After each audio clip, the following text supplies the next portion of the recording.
দ্বিজেন্দ্রলাল রায়ের রচিত শ্রেষ্ঠ ঐতিহাসিক নাটক শাহজাহান। নাটকটি দ্বিজেন্দ্রলাল রায় বিদ্যাসাগর মহাশয়কে উৎসর্গ করেছেন। নাটকটি সংক্ষিপ্ত আকারে আমি আপনাদের সামনে উপস্থাপন করব। প্রথম অঙ্কের প্রথম দৃশ্য।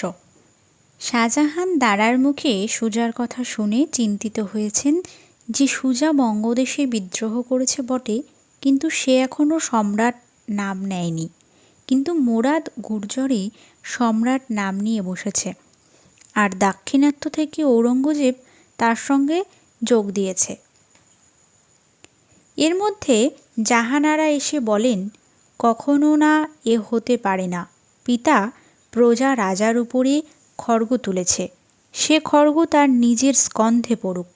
উত্তরে শাহজাহান জানায় তারা শাহজাহানের পুত্র। শাহজাহান প্রজাপালকের থেকে নিজেকে এক পিতৃস্নেহের আসনে বলীয়ান করতে চাইছেন। দারার সহিত সুজার যুদ্ধের উল্কা বেজে উঠতেই শাহজাহানের মধ্যে আকুল স্নেহের আরতি জেগে উঠেছে। নাদিরা বড় ভাই দারাকে যুদ্ধ থেকে বিরত থাকার অনুরোধ জানাচ্ছে। প্রথম অঙ্কের দ্বিতীয় দৃশ্য। দ্বিতীয় দৃশ্যে দিলদার মুরাদের কথোপকথনে দিলদার বুঝিয়ে দেয় যে ভগবান আমাদের পঞ্চ ইন্দ্রিয় দান করেছেন বিভিন্ন কাজের জন্য, কিন্তু মানুষ ভগবানের উপর দিয়ে চালাকি করে সেই ইন্দ্রিয়গুলি অপর কাজেও ব্যবহার করছে। আরেক ধরনের প্রতিবাদও করেছেন শাহজাহান তার প্রতিনিধি হিসাবে দারাকে দাঁড় করালে মুরাদ দারাকে পরাজিত করে এবং সিংহাসন দখল করে। এই ঘটনার বিকল্প এক উদাহরণ মুরাদের সামনে দিলদার উপস্থাপন করেছেন।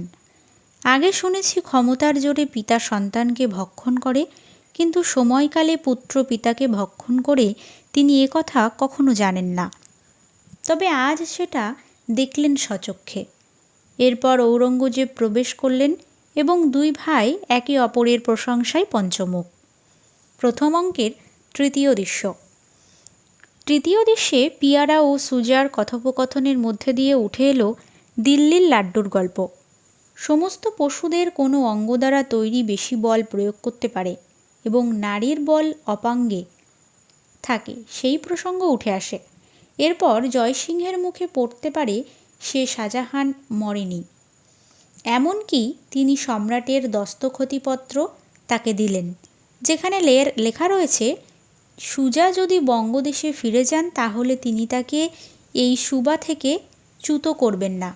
উত্তরে সুজা লিখলেন তিনি পিতার প্রভুত্ব স্বীকার করে নিলেন, কিন্তু দারার প্রভুত্ব তিনি স্বীকার করবেন না। রয়েছে পিয়ারার গান, এরই মধ্যে শিবিরে আক্রমণ, সম্রাটের কাছে সুজা নত স্বীকার করতে ইচ্ছুক। প্রথম অঙ্কের চতুর্থ দৃশ্য। চতুর্থ দৃশ্যে মহামায়া যশোবন্তের স্ত্রী চরণী গীত গাইবার জন্য নির্দেশ দিচ্ছেন। এরই মধ্যে প্রহরী এসে তাকে মহারাজা যশোবন্ত সিংহের আগমনের কথা জানার সঙ্গে সঙ্গে এও জানায় যে মহারাজা যশোবন্ত সিং পরাজিত হয়ে ফিরে এসেছে, কিন্তু একথা তার স্ত্রী মহামায়া বিশ্বাস করেন না। তিনি বলেন যিনি যুদ্ধে পরাজিত হয়ে ফিরেছেন তিনি যশোবন্ত সিং নয়, অন্য কেউ। একথা বলেই পুনরায় চারণী গীত গাইবার অনুরোধ করেন। প্রথম অঙ্কের পঞ্চম দৃশ্য। পঞ্চম দৃশ্যে 1,00,000 ঘোড়সওয়ার এবং 100 কামান নিয়ে দারা শিবিরের কাছে পৌঁছালে ঔরঙ্গজেব মোরাদের সঙ্গে আলোচনা করেন। দারার সঙ্গে যুদ্ধ করার আগেই তাদের আগ্রায় পৌঁছাতে হবে এবং তারই আলোচনা ও প্রস্তুতি চলতে থাকে। প্রথম অঙ্কের ষষ্ঠ দৃশ্য। ষষ্ঠ দৃশ্যে ঔরঙ্গজেবের যুদ্ধজয়কে কেন্দ্র করে জয়সিংহের আত্মবিশ্বাসের দিকটি উন্মোচিত হয়েছে, আর দারা এবং শাহজাহান পরাজিত হয়েছে। সুলেমান দিলির খাঁর কাছে নতজানু হয় এবং পক্ষান্তরে জয়সিংহ দিলির খাঁকে ধিক্কার জানিয়ে বলেছে, মাত্র 1 ফোঁটা চোখের জল আপনি গলে গেলেন। তার উত্তরে দিলির খাঁ বলছেন, তোমার মঙ্গল তুমি বুঝবে না, এতে আমি কি করব? আমার অধীন সৈন্য নিয়ে আমি আগ্রা যাত্রা করব। এরপর প্রথম অঙ্কের সপ্তম দৃশ্য। সপ্তম দৃশ্যে জাহানারা আর শাহজাহানের সামনে মোহাম্মদ এসে উপস্থিত।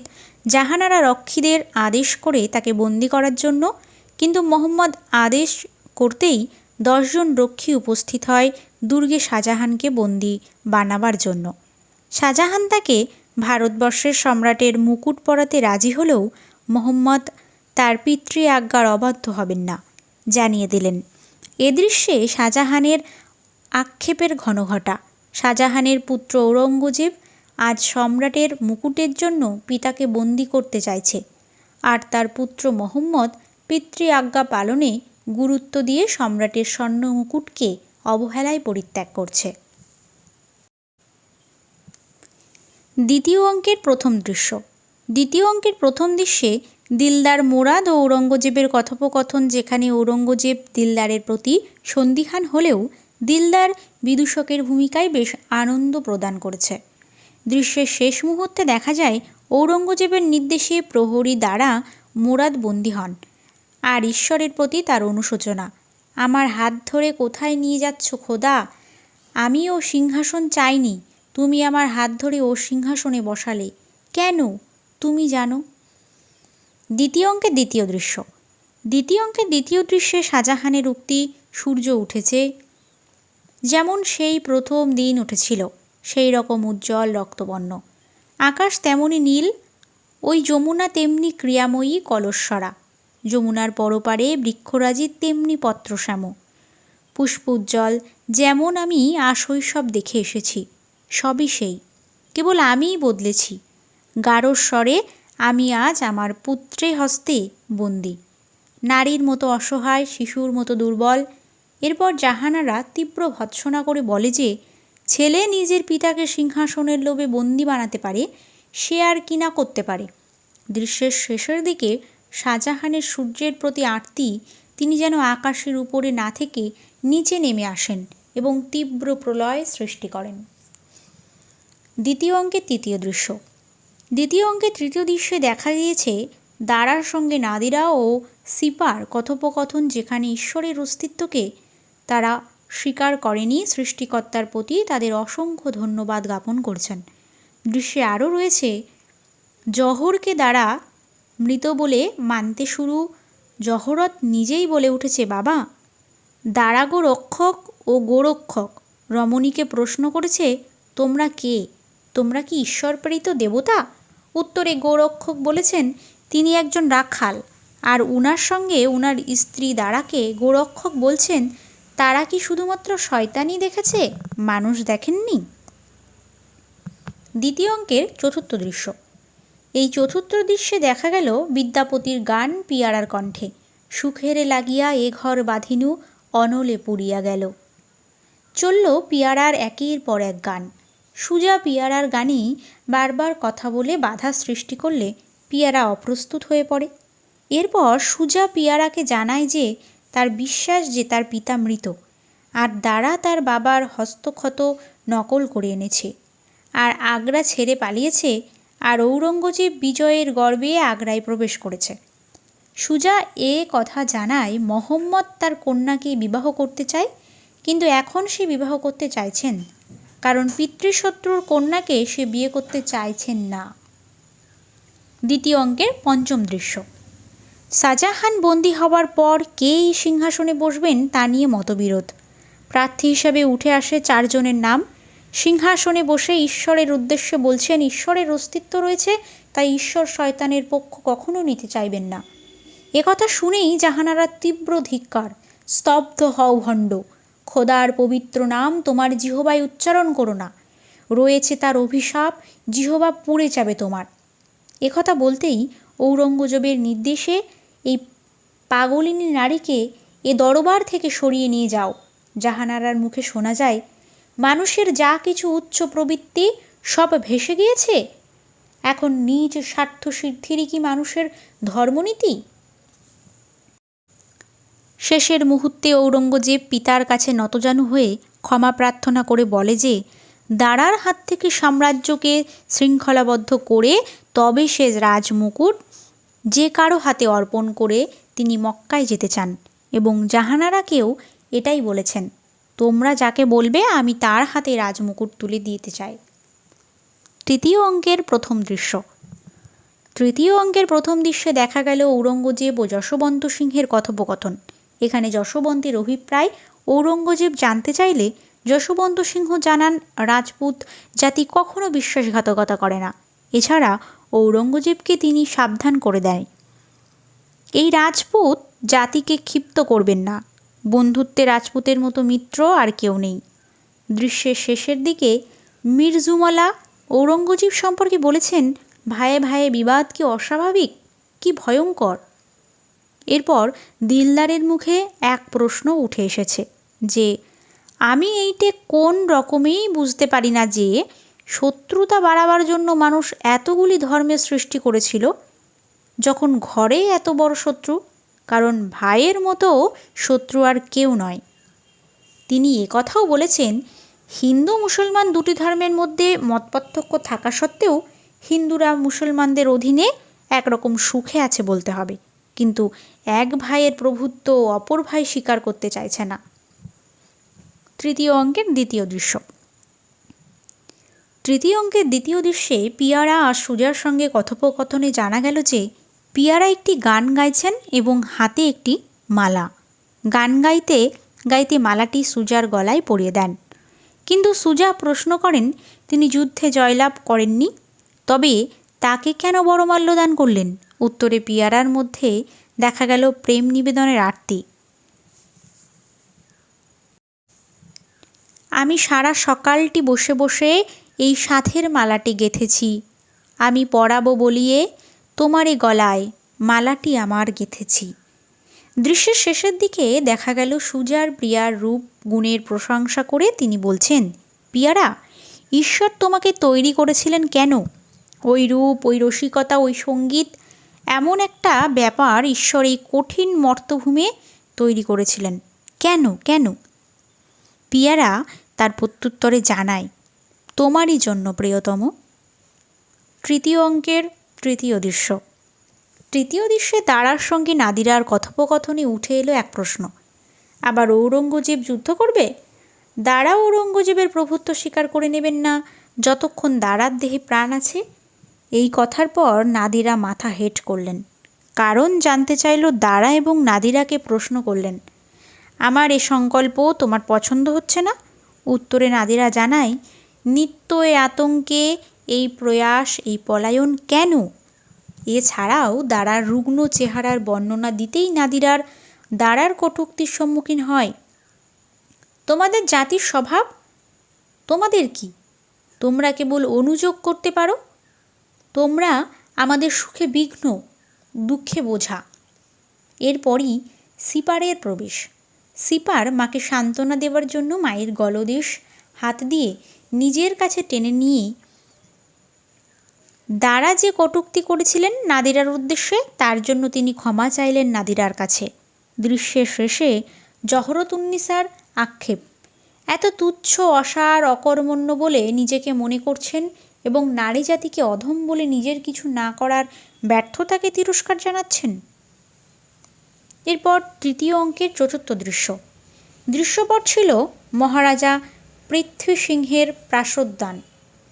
এলাহাবাদ থেকে পালিয়ে শেষে এই দূর পার্বত্য কাশ্মীরে আসতে হলো।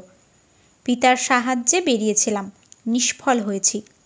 সুন্দর এই দেশ, দূর থেকে যে একটা কুসুমিত সঙ্গীত ভেসে আসছে।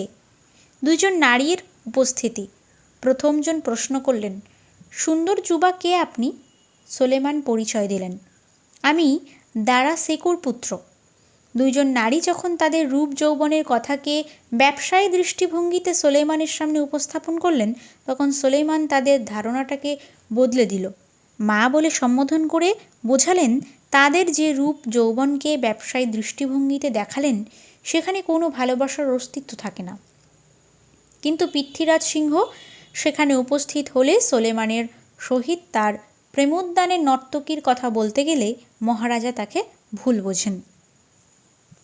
তৃতীয় অঙ্কের পঞ্চম দৃশ্য। তৃতীয় অঙ্কের পঞ্চম দৃশ্যেই ঔরঙ্গজেব এবং তার পুত্র মোহাম্মদের কথোপকথনরত, যেখানে বিবেকের বাণী দংশত মোহাম্মদ ঔরঙ্গজেবকে প্রশ্ন করছেন কেন শাহজাহানকে এবং দারাকে আটক করে রাখা হয়েছে। তা কি শুধুমাত্র সিংহাসনের জন্য? মোহাম্মদের প্রশ্নের উত্তরে ঔরঙ্গজেব মোহাম্মদকে সিংহাসনের লোভ দেখায়, পিতৃভক্তির মতো ক্ষেত্রগুলি তুলে ধরে। মোহাম্মদ তার প্রত্যুত্তরে বলেন, ভারতবর্ষের রাজমুকুটে লোভ হেলাই পরিত্যাগ করছেন তিনি পিতৃভক্তির জন্য। আজ তার চোখের সামনেই জলের মতো পরিষ্কার হতে শুরু করেছে যে একমাত্র রাজমুকুটের প্রত্যাশায় ঔরঙ্গজেব তার ভাই ও পিতাকে বন্দি করছে। তাই তো মোহাম্মদ একের পর এক প্রশ্নে নিক্ষেপ করছে ঔরঙ্গজেবের সামনে। মোহাম্মদ বলেছেন, আপনি বিবেক বর্জন করে সাম্রাজ্য লাভ করেছেন, সে সাম্রাজ্য কি পরকালে নিয়ে যেতে পারবেন? কিন্তু এই বিবেক দুটো বর্জন না করলে এইটুকু আপনার সঙ্গে যেত। মোহাম্মদ এ কথাও বলেছেন, আমার পিতৃভক্তি সে যে কি রত্ন, কি সম্পদ, কি যে হারালেন, একদিন তা বুঝতে পারবেন। তৃতীয় অঙ্কের ষষ্ঠ দৃশ্য। তৃতীয় অঙ্কের ষষ্ঠ দৃশ্যে যোধপুরের প্রাসাদে কথোপকথনে ঔরঙ্গজেবের বীরত্বের কথা প্রকাশ পায়।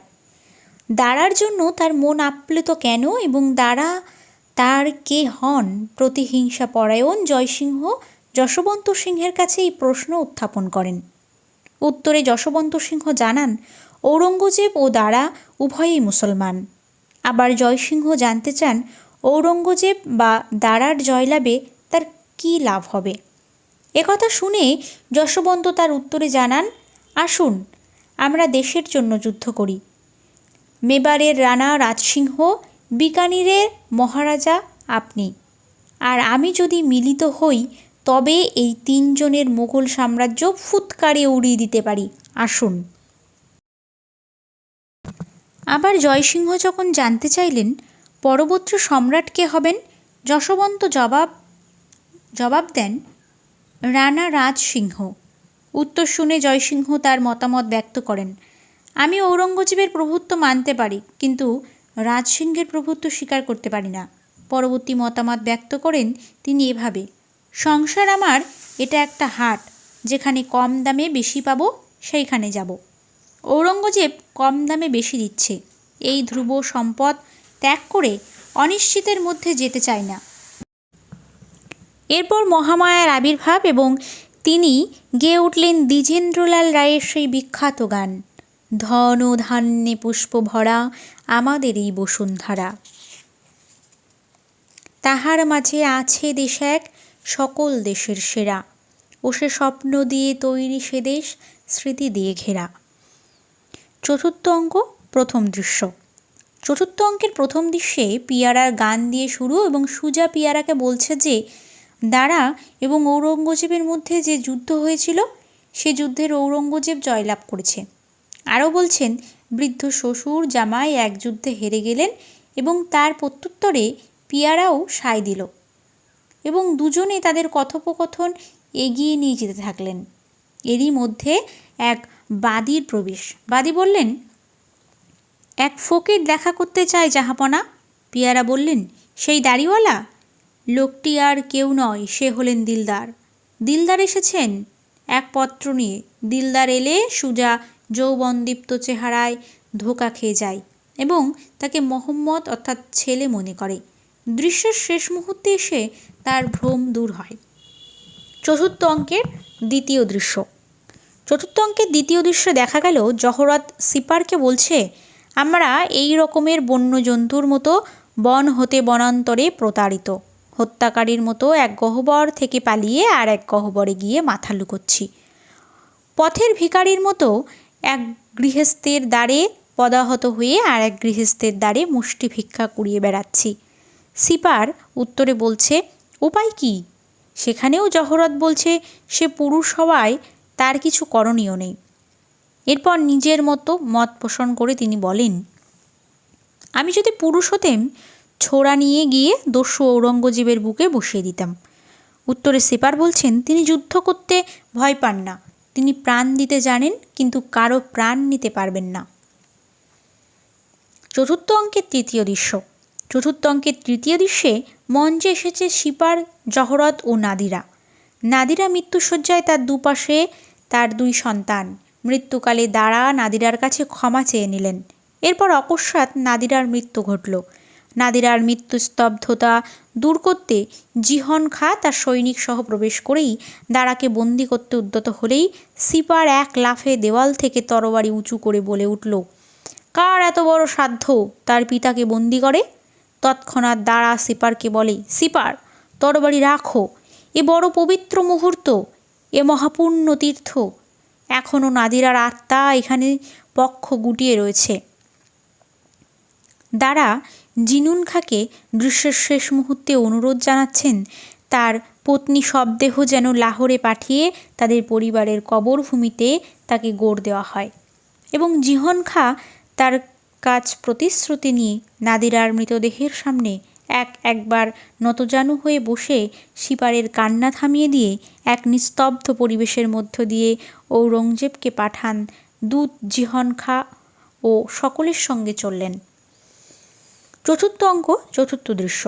চতুর্থ অঙ্কের চতুর্থ দৃশ্যে পট হল যোধপুরের প্রাসাদ। এখানে যশবন্ত সিং ও মহামায়া তার কথোপকথনে মহামায়া বলছেন, দারা আজ নিয়তি চক্রের নিচে ভাগ্যের দ্বারা লাঞ্ছিত, মানবের ধিকৃত। আরও বলছেন, দারা তার প্রভু ছিলেন, যখন তিনি পুরস্কার দিতে পারতেন, বেত্রাঘাত করতে পারতেন। যশবন্ত তার উত্তরে প্রশ্ন করলেন, আমাকে? মহামায়া তার উত্তরে বলছেন, অতীতকে কি একেবারে লুপ্ত করে দিলে? একদিন তিনি তোমার দয়াল প্রভু ছিলেন, আজ তোমার কাছে কি তার মূল্য নাই? ধিক তোমায়। যশবন্ত মহামায়াকে বলেন, আমি তোমার কাছে উপদেশ চাইনি। চতুর্থ অঙ্ক, পঞ্চম দৃশ্য। চতুর্থ অঙ্কের পঞ্চম দৃশ্যে আগ্রার প্রাসাদ, শাহজাহানের কক্ষ, যেখানে শাহজাহানের কাছে জাহানারা আবার দুঃসংবাদ নিয়ে এসেছে। শাহজাহান বলছেন, দারা আবার পরাজিত হয়েছে। সুজা কন্যা আরাকান রাজের গৃহে সপরিবারে ভিক্ষুক, মোরাদ গোয়ালিয়র দুর্গে বন্দী। আর কি দুঃসংবাদ দিতে পারো কন্যা? উত্তরে জাহানারা বললেন, এ আমারই দুর্ভাগ্য যে আমি আপনার নিকট রোজ দুঃসংবাদের বস্তা বয়ে আনি, কিন্তু কি করব বাবা, দুর্ভাগ্য একা আসে না। এরপর দৃশ্যের শেষের দিকে দেখা গেছে শাহজাহানের মানসিক প্রতিক্রিয়ার আস্ফালন। কখনো শাহজাহান নিজেই বলে উঠেছে, সত্যিই তো আমি পাগল হয়ে যাচ্ছি নাকি?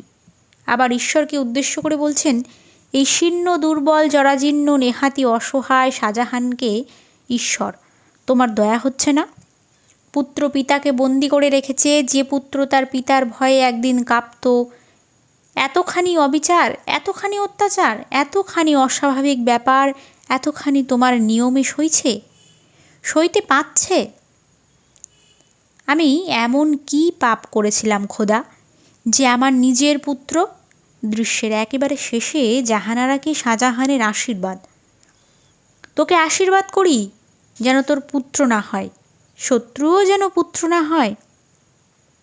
এই বলে শাহজাহান চলে গেলেন এবং জাহানারাও বিপরীত দিকে চলে গেলেন। চতুর্থ অঙ্কের ষষ্ঠ দৃশ্য। চতুর্থ অঙ্কের ষষ্ঠ দৃশ্যে দেখা গেল ঔরঙ্গজেব একখানা পত্রিকা হস্তে দারার মৃত্যু সংবাদকে সকলের সামনে উপস্থাপন করে বললেন, দারার মৃত্যুদণ্ড, এ কাজের বিচার, আমার অপরাধ কি? কিন্তু ঔরঙ্গজেবের বুকে বিবেকের বাণ নিক্ষেপ করার জন্য উপস্থিত দিলদার কৌশলে ঔরঙ্গজেবের অভিসন্ধিগুলোকে আয়নার মতো করে তার সামনে উপস্থাপন করলেন। তারপরে মঞ্চে আসেন জিহন ও শায়েস্তা খাঁ বললেন, ঔরঙ্গজেবের মনের সন্তুষ্টির কথা।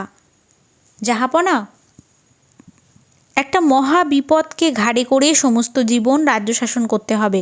জানেন, সমস্ত প্রজা সৈন্য দারার দিকে। সেদিন দারার জন্য তারা বালকের মতো কেঁদেছে আর জাহানারাকে অভিশাপ দিয়েছে।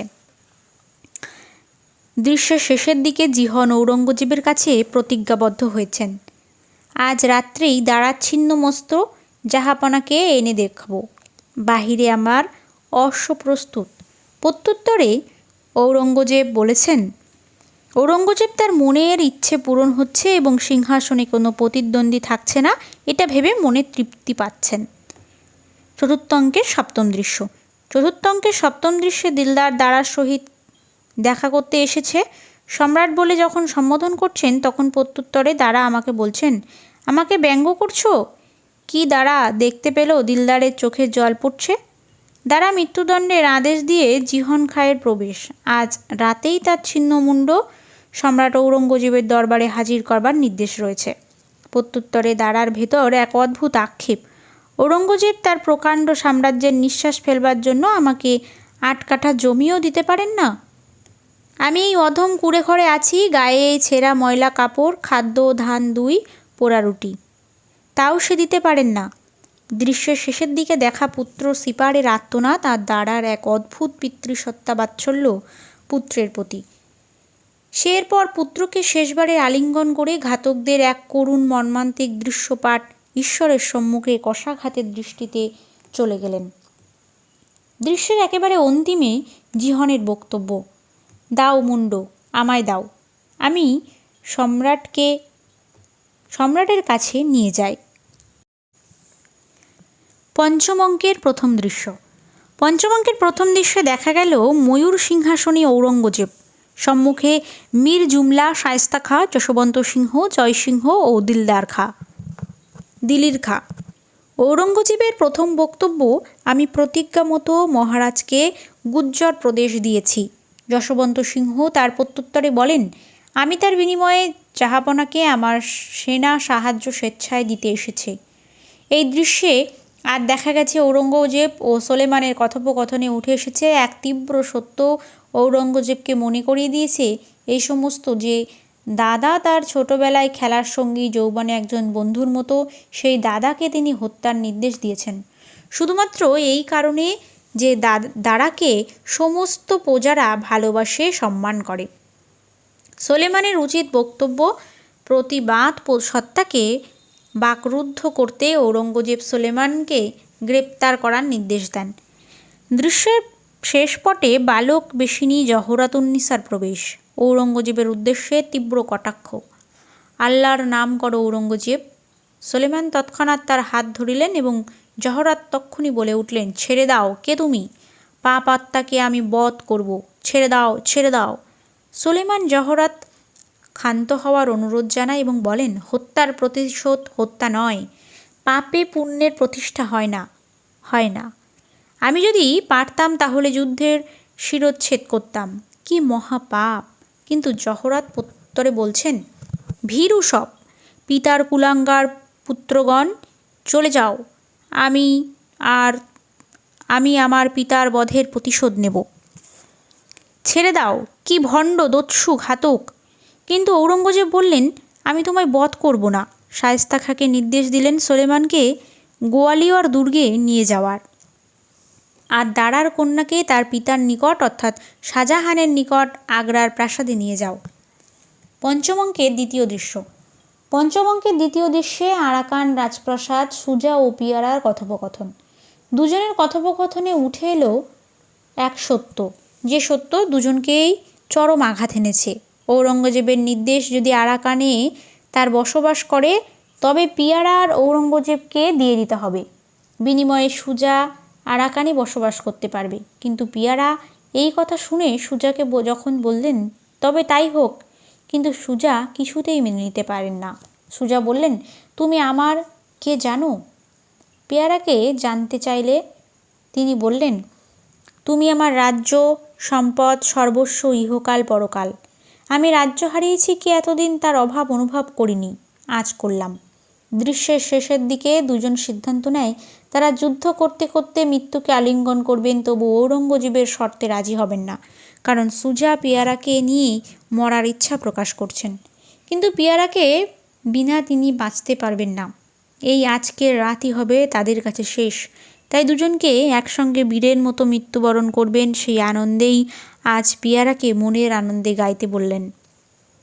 এরপর পঞ্চম অঙ্কের তৃতীয় দৃশ্য। দৃশ্যপট আসার শাহজাহানের প্রাসাদ কক্ষ।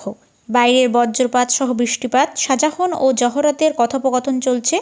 পঞ্চম অঙ্কের তৃতীয় দৃশ্যে জহরত বলছে, কি মেঘের গর্জন বাইরে, পঞ্চভূতের যুদ্ধ বেঁধে গেছে। তার ভিতরে এই অর্ধ উন্মাদ পিতামহের মনের মধ্যে সেই যুদ্ধ চলছে। শাহজাহানের ভ্রম, তার সামনেই যেন ঘটনাগুলি ঘটছে। দাঁড়ার রক্তে ভেসে গিয়েছে ঔরঙ্গজেব যেন শাহজাহানের সামনে ক্ষমাপ্রার্থী হয়ে দাঁড়িয়ে আছে।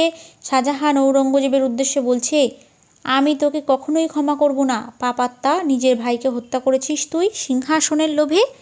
আমি এই ভারতবর্ষের সম্রাট। আমার কথায় বজ্র পড়ে, বৃষ্টি হয়। আমার কথায় সব কিছুই প্রজারা মান্যতা দেয়। জহরত এসে পিতামহকে শান্ত করবার চেষ্টা করছে। এরই মধ্যে জাহানারার প্রবেশ। তীব্র বজ্র আকাশে রাতে সে ঘুমোতে পারেনি। এই দৃশ্য দেখে জাহানারার মন আবেগে ভরে গিয়েছে। কি করুণ দৃশ্য! পিতৃহারা বালিকা পুত্রহারা বৃদ্ধাকে সান্ত্বনা দিচ্ছে, অথচ তার নিজের বুকের মধ্যে ধু ধু করে আগুন জ্বলে যাচ্ছে। কি করুণ! দেখে যাও ঔরঙ্গজেব, তোমার কীর্তি দেখে যাও। শেষ পর্যন্ত জাহানারা এবং তার ভাইজি জহরত শাহজাহানকে শান্ত করবার চেষ্টা বৃথা হয় এবং তিনজনে মিলে একই সুরে সুর মিলিয়ে মেঘের গর্জনকে ইঙ্গিত করে বলে ওঠে, উফ কি রাত্রি! পঞ্চম অঙ্কের চতুর্থ দৃশ্য দেখা যায় সুলেমান ও মোহাম্মদ কথোপকথনে, যেখানে গোয়ালিয়রের দুর্গ সাক্ষী হয়ে থাকলেও তাদের দুজনকে আত্মদুঃখের কথা, একে অপরের প্রতি সহানুভূতি বাক্যালাপ। মোহাম্মদের স্ত্রী পিতামাতাকে হত্যা করা হয়েছে, তার স্ত্রী সারা রাত কেঁদেছে। ওদিকে সুলেমান কাকার মৃত্যুদণ্ডের প্রসঙ্গ তুলে ধরতেই মোহাম্মদ স্পষ্ট জানান ঔরঙ্গজেবের ছল কপটের কথা। দুজনেই মৃত্যুকে কামনা করছে। দৃশ্যের মধ্য মুহূর্তে সেতুর উপরে সিপারের প্রবেশ। সিপারকে দেখে সুলেমানের উক্তি, ওই দেখো ওই বালককে, আমার ছোট ভাই সিপারকে দেখো, দেখো ওই এক মুখ স্থির মূর্তি, বুকের উপরে বাহুবন্ধ করে এক দৃষ্টে দূর শূন্যের দিকে চেয়ে আছে নির্বাক। এমন ভয়ানক করুণ দৃশ্য কখনো দেখেছ মোহাম্মদ? এরপর তার নিজের দুঃখের কথা ভাবতে পারে। দৃশ্যের শেষ মুহূর্তে মোহাম্মদ সুলেমানের কাছে ক্ষমা চাইছেন আর বলছেন, এত পাপের ভার তার পিতা বইতে পারবেন না, তাই তার অর্ধেক ভার তিনি নিজের ঘাড়ে নিয়ে ক্ষমা চাইছেন। দুজনে আলিঙ্গনরত অবস্থায় দেখতে পেলেন তার কাকাকে বন্দি করে নিয়ে যাচ্ছেন বধ্যভূমিতে। সেতুর উপর প্রহরী বেষ্টিত মুরাদ প্রবেশ করলেন এবং উচ্চস্বরে বললেন, আল্লাহ, আমার পাপের শাস্তি আমি পাচ্ছি, দুঃখ নাই, কি ঔরঙ্গজেব বাদ যাবে কেন? দৃশ্যের একেবারে অন্তিম মুহূর্তে সুলেমান মোহাম্মদকে জিজ্ঞাসা করেন, কি দেখছো মোহাম্মদ? প্রত্যুত্তরে মোহাম্মদ জানায়, নরক দেখছি। পঞ্চম অঙ্কের পঞ্চম দৃশ্যপট ঔরঙ্গজেবের বহির্কক্ষ। ঔরঙ্গজেব একাকী নিজের বিবেকের কাছে জবাবদিহি করছেন আর নিজেকে সান্ত্বনা দিচ্ছেন, যা করছি ধর্মের জন্য। যদি অন্য উপায় সম্ভব হতো, কোনো মতেই এই চিন্তাকে নিজের মন থেকে দূর করতে পারছেন না। তিনি স্বচক্ষে দেখতে পাচ্ছেন দাঁড়ার ছিন্ন শির, সুজার রক্তাক্ত দেহ, মোরাদের কবন্ধ। এরপর দিলদারের প্রবেশ। দিলদার আর কষাঘাত করছেন তার এই মর্ম নিষ্ঠুর কার্যকলাপ আর ইঙ্গিত দিয়েছেন তার এই কার্যগুলির পরিণাম কি হতে পারে। তখনই ঔরঙ্গজেব দিলদারকে বলছেন, তুমি আমায় উপদেশ দিতে এসো না। দিলদার তখন নিজের আসল পরিচয় দিয়েছেন। তুমি জানো আমি কে? আমি মির্জা মোহাম্মদ নিয়ামত খাঁ। ঔরঙ্গজেব তখন অবাক হয়েছেন। এশিয়ার বিজ্ঞতম সুধী নিয়ামত খাঁ। এরপর নিয়ামত খাঁ জানায় যে সে রাজনৈতিক অভিজ্ঞতা লাভের জন্য এসে ঘটনাক্রমে এই পারিবারিক বিগ্রহের আবর্তে পড়ছিল। সেই অভিজ্ঞতা লাভের জন্য জঘন্য বিদূষক সেজেছিলেন। ঔরঙ্গজেবকে প্রশ্ন করলেন, আপনি কি ভেবেছিলেন যে আমি সামান্য রৌপ্যের জন্য তোমার দাসত্ব করছিলাম? বিদ্যার এখনও তেজ আছে যে সেই ঐশ্বর্যের মস্তকে পদাঘাত করে। আমি চললাম সম্রাট। ঔরঙ্গজেব পিছু থেকে ডাক দিলেন, তাকে ফেরাতে পারেনি। যেতে যেতে একথা বলে গেলেন, এ তোমার পরাজয়, বড় পাপের বড় শাস্তি। তোমার যৌবনের নেশা যখন ছুটে যাবে, যখন সাদা চোখে দেখবে সে নিজের আর স্বর্গের মধ্যে কি মহা ব্যবধান খনন করেছ, তখন তার পানে চেয়ে তুমি শিউরে উঠবে, মনে রেখো। পঞ্চম অঙ্কের শেষ দৃশ্যে আগ্রার প্রাসাদ আলিন্দ দৃশ্যপট দেখা গেল। জাহানারা ও জহরতুন্নিসা বসে গল্প করছেন। দুজনেই ঔরঙ্গজেব প্রসঙ্গে বলতে শুরু করলেন। মানুষের এক রকমের বাইরের রূপ আর ভেতরের রূপটা তার বিপরীত। এরই মধ্যে শাহজাহান সমস্ত মণিমুক্ত হিরে জহরাত পরে সম্রাটের মতো সেজে তার সামনে উপস্থিত। দেখো কেমন সেজেছি জাহানারা, দেখো জহরাতুন্নিসা।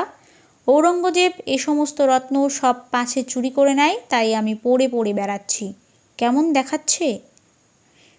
আমাকে তোর বিয়ে করতে ইচ্ছা করছে না? জহরত জাহানারাকে বলছেন। আবার জ্ঞান হারিয়েছেন। উন্মত্ততা মাঝে মাঝে চন্দ্রের উপরে শরতের মেঘের মতো এসে উপস্থিত হচ্ছে। আবার তৎক্ষণাৎ গম্ভীর হয়ে বলছেন, খবরদার বিয়ে করিসনি, ছেলে হলে তোকে কয়েদ করে রেখে দেবে, তোর গহনা কেড়ে নেবে, বিয়ে করিস না। জাহানারা প্রত্যুত্তরে বলছে, দেখেছিস, মাত্র উন্মত্ততা নয়, এর সঙ্গে জ্ঞান জড়ানো রয়েছে। এই যেন একটা ছন্দে। বিলাপ দৃশ্যের শেষের দিকে শাহজাহানের কাছে ঔরঙ্গজেব ক্ষমা প্রার্থনা করছেন। জাহানারা বলছেন, পিতা শাহজাহানকে উদ্দেশ্য করে যে ঔরঙ্গজেব অভিনয় করছেন। কি শাহজাহান জাহানারাকে থামতে বলে এই দৃশ্যের উপভোগ করতে চাইছেন এবং শাহজাহান ঔরঙ্গজেবকে বলছেন যে আমি তোমার সমস্ত অপরাধ ক্ষমা করলাম। কিন্তু জাহানারা পিতাকে উদ্দেশ্য করে বললেন, পিতা, দারার হত্যাকারীকে ক্ষমা। কিন্তু শাহজাহান জাহানারাকে বলছেন, চুপ জাহানারা, এ সময়ে আমার সুখে আর ঘা দিস নে। তোদের তো ফিরে পাবো না, তাদের তো আর ফিরে পাবো না। 7 বছর আমার দুঃখে কেটেছে, এতদিন বড় জ্বালায় জ্বলেছি, শোকে উন্মাদ হয়ে গিয়েছি। দেখছিস তো, একদিন সুখী হতে দে। অবশেষে জাহানারার কাছে ঔরঙ্গজেব ক্ষমা চায়। জাহানারাও পিতার কথা মতো ঔরঙ্গজেবকে ক্ষমা করেন। কিন্তু জহরত বলে ওঠেন, কি আমি ক্ষমা করি নাই ঘাতক? পৃথিবী শুদ্ধ যদি তোমায় ক্ষমা করে, আমি করব না। আমি তোমার অভিশাপ দিচ্ছি ভৈরব হাই, যেন একটা আতঙ্কের মতো তোমার আহারে বিহারে তোমার পিছনে পিছনে ফেরে। নিদ্রায় সেই অভিশাপের পর্বত ভার যেন তোমার বক্ষে চেপে ধরে। একদম শেষে বলেন, তোমার মরবার সময়